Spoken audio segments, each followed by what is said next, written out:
In this tutorial, I'm going to show you how to download YouTube on PS5. So make sure to watch till the end so you do not miss any important steps. And if you are looking for discounts on PS5 games and accessories, you can check out the links in the description below. So without any further ado, let's get started. So first, you are on games. You have to go on media, press X, then go on the search icon, press X and search for YouTube.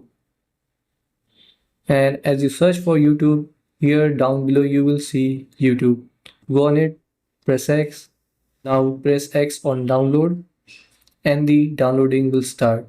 So you have to wait for a few minutes depending on your downloading speed and YouTube will be downloaded. So if we go to here downloads, we can see that here the YouTube is in queue. So let's pause this. So now YouTube is getting downloaded.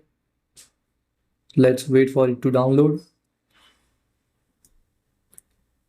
So after it's downloaded, go on YouTube and you will see here the start button, press X and the YouTube is launched. So this is how you can download YouTube on your PS5. Thanks for watching.